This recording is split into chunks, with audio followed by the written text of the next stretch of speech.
Bulletin की शुरुआत इस वक्त की बड़ी खबर के साथ करेंगे। देश भर में पीएफआई के ठिकानों पर एनआईए का छापा इस वक्त जारी है। उत्तर प्रदेश, मध्य प्रदेश, महाराष्ट्र, राजस्थान में छापेमारी जारी। पीएफआई के 12 ठिकानों पर एनआईए की छापेमारी इस वक्त जारी है। दिल्ली की अगर बात की जाए तो हौस खास में एनआईए की छापेमारी। एनआईए के हौस खास के बल्ली मारान में रेड है। संदिग्ध बांग्लादेशियों को लेकर छापेमारी लगातार चल रही है। तो बड़ी खबर के तौर पर फिलहाल हम आपको बता रहे हैं, जहां पर दिल्ली में थाना हौस खास इलाके के बल्ली मारन में एनआईए की छापेमारी चल रही है। इसके अलावा दिल्ली एनसीआर के कई ठिकानों पर छापेमारी चल रही है। राजस्थान के टोंक समेत कई ठिकानों पर सर्च ऑपरेशन इस वक्त चलाया जा रहा है। महाराष्ट्र, यूपी में भी एनआईए ने रेड इस वक्त डाली है। अखिलेश सोलंकी इस खबर को लेकर और ज्यादा जानकारी विस्तार से देंगे। अखिलेश, एनआईए की तरफ से बड़ा एक्शन लिया जा रहा है। सुबह से हम बता रहे हैं कि छापेमारी लगातार जारी है, फिर चाहे मध्य प्रदेश हो, उत्तर प्रदेश हो, अलग अलग जगहों पर, अलग अलग ठिकानों पर छापा पड़ रहा है। आपके पास क्या अपडेट है? बिल्कुल, जो बड़ी खबर है, नीमच से खबर आ रही है कि एनआईए ने टेरर फंडिंग के मामले में एक व्यापारी को हिरासत में लिया है। साथ ही साथ खबर यह है कि भोपाल के खानू गांव में भी एनआईए की रेड इस वक्त चल रही है। और जो जानकारी है, नीमच में व्यापारी दीपक सिंगल ने करोड़ों रुपए का हवाला शेल कंपनियों के जरिए कारोबार किया, जिसके बाद एनआईए ने नीमच में उसको हिरासत में लिया। साथ ही साथ उससे पूछताछ के आधार पर भोपाल में भी एनआईए ने रेड की है और भोपाल के खानू गांव में एक तरह से ये बड़ी कार्रवाई को अंजाम दिया जा रहा है। तो दीपक सिंगल का कनेक्शन चीन से भी बताया जा रहा है, जो हमारी जानकारी है। तो ये जो बड़ी एक तरह से टेरर फंडिंग का जो मॉड्यूल है, उसको तोड़ने की कवायद एनआईए ने की है। और मध्य प्रदेश में नीमच और मंदसौर का जो इलाका है, ये जो मालवा का इलाका, हम लगातार बताते रहे कि कैसे सिमी का, पीएफआई का और जो इस तरह की गतिविधियां हैं, उनका केंद्र रहा है। और यही नीमच से इस कार्रवाई को अंजाम दिया गया। महिमा जी, अवनीश विद्यार्थी भी इस वक्त हमारे साथ जुड़े हुए हैं। अवनीश, उत्तर प्रदेश की अगर बात की जाए तो सुबह से यहाँ पर भी रेड है। क्या बड़ी बात कोई निकलकर सामने आई? क्या कुछ बड़ा खुलासा हुआ? देखिए, रेड अभी चल रही है। लखनऊ के मदेगंज इलाके में रेड चल रही है। इसके अलावा बहराइच, भदोही, पीलीभीत, लखीमपुर खीरी, इन तमाम सारे इलाकों में भी चल रही है। और ये खासतौर पर वो इलाके थे जहां पर पीएफआई की गतिविधियां बहुत ज्यादा थी। एनआईए की टीम सुबह 5 बजे से ही इन इलाकों में पहुंची और उनके साथ एहतियातन जो है सीपीएमएफ की टीम रखी गई थी। पैरामिलिट्री फोर्स जो है उनके साथ है, सीआरपीएफ की। वो जिन लोकेशंस पर उन्होंने रेड डाली है, जिन जगहों पर वो सर्च कर रहे हैं, उन जगहों पर जो है पहले से मौजूद थी। बताया जा रहा है कि ऑपरेशन करीब रात जो है 3 बजे से ही लगातार चल रहा है और अब तक जो है ये सर्च जारी है। लगातार ठिकाने अलग अलग जगहों पर बदल रही है एनआईए की टीम। और तमाम जो दस्तावेज और हाल के दिनों में जो पड़ताल हुई है, जो मोबाइल नेटवर्किंग मिली है या फिर जो फाइनेंस ट्रेल मिली है, उसके माध्यम से ये सारी कार्रवाई जो है वो की जा रही है। और ये कहा जा रहा है कि जो एक रेड हो रही है, इसमें इसके पीछे एक बहुत बड़े आर्थिक नेटवर्क का खुलासा जो है वो एनआईए करने जा रही है। उस पूरी कवायद में ही ये सारी रेड अक्रॉस यूपी हो रही है। पश्चिमी उत्तर प्रदेश में भी, पूर्वी उत्तर प्रदेश में भी और सेंट्रल यूपी के भी कई सारे इलाकों में ये छापेमारी इस वक्त चल रही है। जी, अखिलेश लगातार हमारे साथ बने हुए हैं। अवनीश, अखिलेश, क्योंकि आपने बताया कुछ लोगों की गिरफ्तारी यहाँ पर हुई और अभी भी फिलहाल छापेमारी चल रही है, लेकिन उससे पहले समीर जी के पास चलते हैं। हमारे साथ न्यूज रूम से जुड़े हुए हैं, आपके पास लौटेंगे। अखिलेश वरिष्ठ पत्रकार के तौर पर हमारे साथ जुड़े हुए हैं। समीर जी, से पहले भी हमने देखा है कि पीएफआई के कई ठिकानों पर जब छापेमारी हुई थी अलग अलग जगहों पर, तो कई बड़ी बातें, कई बड़े खुलासे निकलकर सामने आए थे। एक बार फिर से छापेमारी और लगातार गिरफ्तारियां यहाँ पर की जा रही, लेकिन सबसे बड़ी बात, जो पीएफआई बैन है, उसके बावजूद छिप छिपाकर कौन कौन लोग इसमें अपना साथ दे रहे हैं, फिर कौन कौन इसको चला रहे हैं? बिल्कुल, देखिए, 2017 में एनआईए ने गृह मंत्रालय को लिखकर कहा था कि पीएफआई के आतंकवादी गतिविधियों में शामिल है, इसकी गतिविधियां देश विरोधी है, इस पर बैन लगाया जाए।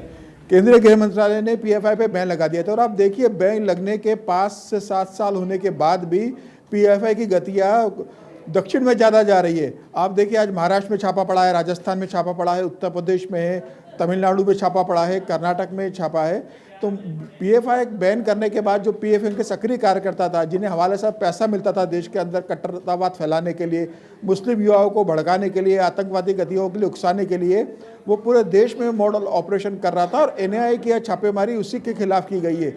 एनआईए को इस बात की जानकारी मिली थी कि पीएफआई अंदरूनी रूप से काफ़ी सक्रिय हो रहा है और इस तरह की गतिविधियों को अंजाम दे रहा है। तो एनआईए ने उसी आधार पर छापेमारी करी। और मुझे देखिए, 2006 में अंदर सिमी को बैन कर दिया गया था और सिमी के 2006 में बैन होने के बाद 2007 में पीएफआई का जन्म हुआ। और सिमी के जो कार्यकर्ता थे वो ज़्यादातर पीएफआई से जुड़ गए और देश में अपराध बढ़ाने के लिए, आतंकवादी गति को बढ़ाने के लिए, लोगों से पैसा वसूल करने के लिए, हवाला से पैसा देश में लाकर मुस्लिम संगठनों के द्वारा कुछ आतंकवादी घटनाओं को अंजाम देने के लिए पैसों का इस्तेमाल कर रहे थे और एनआईए लगातार छापेमारी इसमें कर रहा था।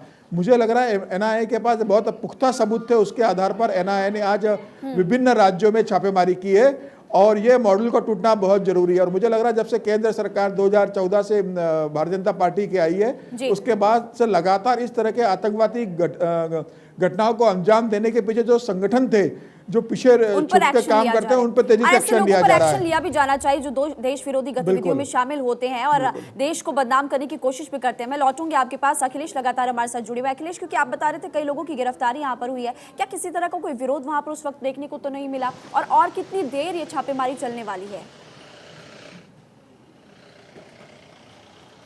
देखिए महिमा, जिस तरह से जानकारी है कि ये, और जैसे एक जानकारी और मैं जोड़ दूं कि 3 दिन पहले राहुल नाम के शख्स की गिरफ्तारी हुई थी रतलाम से।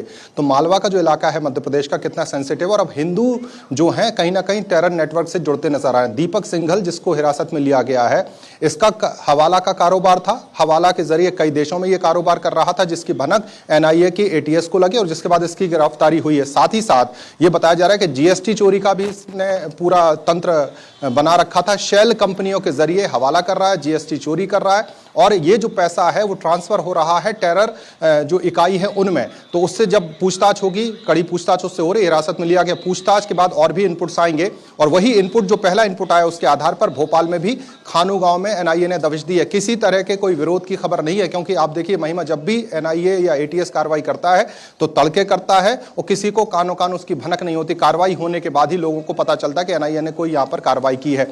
तो दीपक सिंघल नाम के शख्स जो बड़ा व्यापारी है, बड़ा कारोबारी है, नीमच में इसको हिरासत में लेने के बाद इसके इनपुट पे आधार पर भोपाल में रेड की गई है और भी कई जगह रेड की जा सकती है। जी अच्छा अवनीश, ये जानकारी कि लखनऊ में मध्यगंज के बड़ी पकरिया इलाके में एक ही मोहल्ले में 3 घरों में एनआईए की छापेमारी इस वक्त पड़ रही है और यहाँ पर बड़ी पुलिस फोर्स तैनात है। मैं चाहती हूँ आप ये बताइए कि लखनऊ के अलावा बाराबंकी, बहराइच और इसके अलावा और कौन कौन सी जगह है जहाँ पर इस वक्त छापेमारी चल रही है? देखिए, क्रॉस यूपी छापेमारी चल रही है। पूर्वांचल में भदोही का, बनारस का इलाका, जहां पहले भी एनआईए ने कई सारी गिरफ्तारी पीएफआई एंगल पर की थी, टेरर फंडिंग के मामले में की थी। बनारस के अंदर से काशी के बाहरी इलाकों में कई सारी जगहों से गिरफ्तारियां की गई थी। करीब 17 लोग बनारस में गिरफ्तार किए गए थे। अभी अगर आप लखनऊ के पास की बात करें, सीतापुर, लखीमपुर, बाराबंकी और बहराइच का जो इलाका है, ये एक तरीके से पीएफआई के लिए गढ़ के तौर पर काम करता रहा। बड़े पैमाने पर युवाओं को यहाँ पर पीएफआई से जोड़ा गया था और जो एक राजनीतिक संगठन एसडीपीआई जो है पीएफआई से जुड़ा हुआ था, उसके अंदर बड़े पैमाने पर भर्ती हुई। और जो बात पहले सामने आ रही थी कि सिमी के बाद फिर उत्तर प्रदेश में जो सक्रिय संगठन था वो इंडियन मुजाहिदीन था। वो तमाम सारे जो चेहरे सिमी के साथ काम करते थे, उसके प्रतिबंधित होने के बाद इंडियन मुजाहिदीन के साथ जुड़े।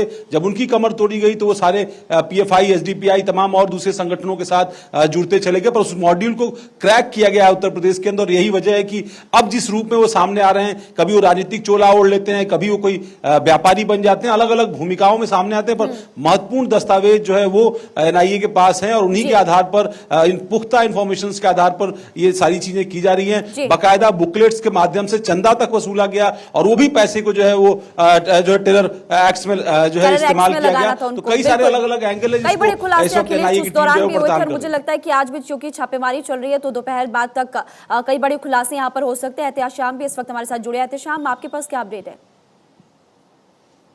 देखिए, अगर हम बात करें उत्तर प्रदेश सहित कई जिलों में छापेमारी चल रही है। हम खुद उत्तर प्रदेश के राजधानी का मुआयना करके आए हैं। पुलिस वहां पे बहुत ज्यादा तैनात है। आसपास इलाके जो हैं, गलियां, वहां किसी को जाने की इजाजत नहीं है, क्योंकि जो उनको इनपुट्स मिले हैं उसमें साफ तौर से पता चला है कि अगल बगल घरों में भी उनके सदस्य हो सकते हैं, अगल बगल घरों के भी संबंध हो सकते हैं।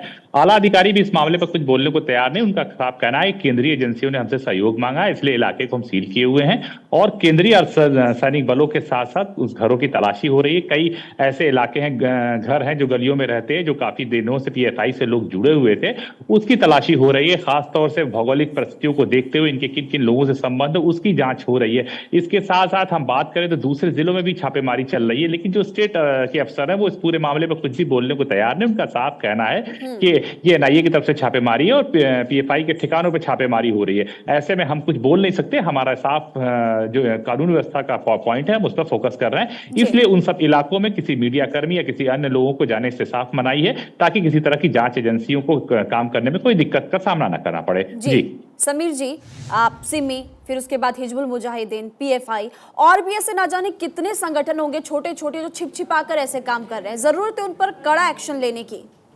बिल्कुल, देखिए ये जो आतंकवादी संगठन होते हैं जो समाज में सामाजिक सौहार्द को खराब करने की कोशिश करते हैं, वो टीटीएफ मॉडल पर काम करते हैं। Terror transfer model, TTM model होता है इनका, टेरर ट्रांसफर मॉडल पे काम करते हैं कि जो इनके पास जानकारी रहती है आतंकवादी की, ये संगठन दूसरे आतंकवादी संगठन से के साथ उसको शेयर करते हैं और मिलकर किसी हमले की योजना बनाते हैं। और अब ये सिर्फ हमला आतंकवादी हमले में ही शामिल नहीं होते, ये आर्थिक गतिविधियों में भी शामिल होते हैं। हवाला से पैसा ये लोग करते हैं, ये जीएसटी की चोरी करते हैं, ये नकली नोटों के इसमें इन्वॉल्व होते हैं, ये ड्रग्स के अंदर इन्वॉल्व होते हैं, तो साइबर क्राइम में इन्वॉल्व होते हैं। तो इन संगठनों ने अपनी दायरा बहुत बढ़ा लिया था।